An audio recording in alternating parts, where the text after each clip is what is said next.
Hello， 大家好，我是志宇哥。今天我们去加拿大曼尼托巴省的 Burzkill Provincial Park， 也就是鸟山省级公园玩一玩。我个人其实今天不太想出门的，又晒又热，可能还有一大堆虫子。真香！哎呀，一路上开的还是蛮顺的，路途也不远，大概就40来分钟吧。中间一小段路比较堵，因为修路，双车道变成单车道了。同时提醒一下地址，别搞错了，一定要搜索 Burzkill Provincial Park。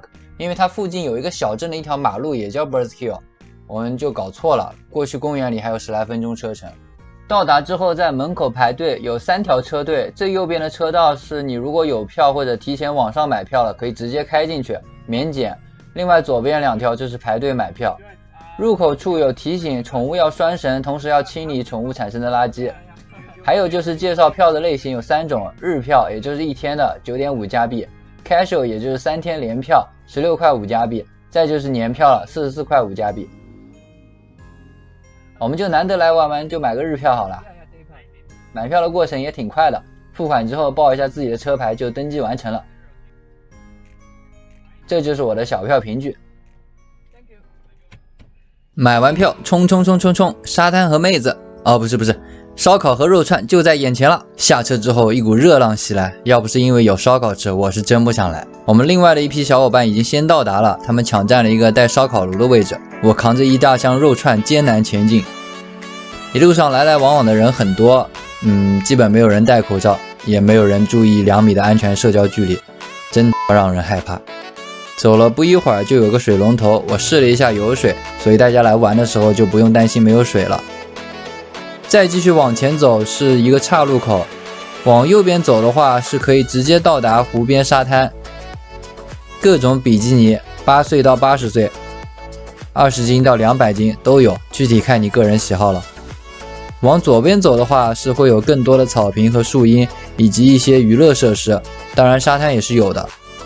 那我主要是来吃东西的，比基尼什么的完全不感兴趣，我们就往左边走了。我感觉走了快10分钟，一箱肉串扛得我手都快断了，在最后50米处交接给了小伙伴。我们抢占的这个烤炉看着还不错，色泽暗淡，大小正好，我估计是明朝之后做的。烤炉里残留的炭渣我们没扔，因为觉得烤炉太高了，我们新加的木炭高度可能会不够，所以保留了，继续往上叠加新的木炭。摆好之后开始点火，需要把引燃物放在木炭中间，这样子4周的木炭都会陆续点燃。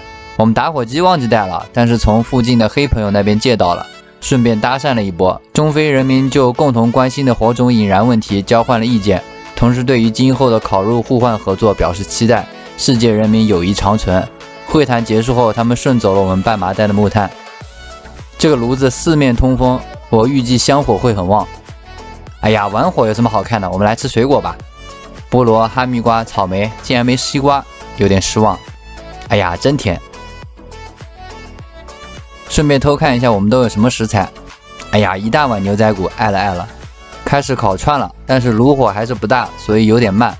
机智的我想到了一个窍门，在旁边继续铺上烤串，利用周围的炉火预热，这样子可以加速烤串烧熟。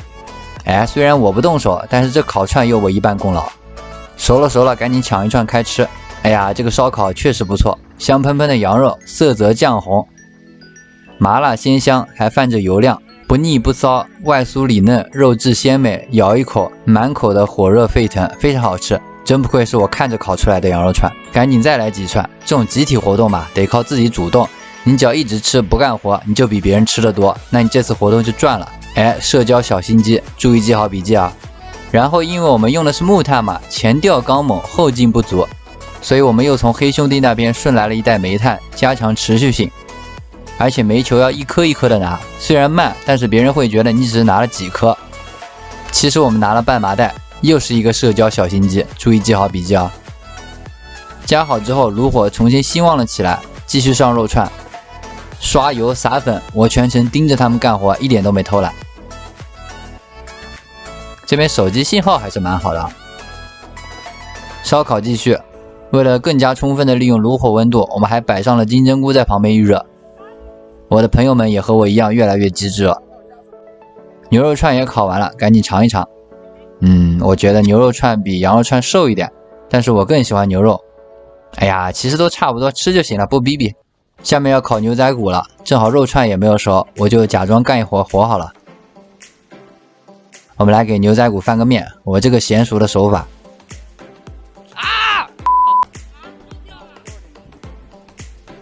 亏了我！看来我还是不适合这些，算了，随便弄一下，我还是负责吃好了，把烤肉的工作留给他们，让专业的人做专业的事。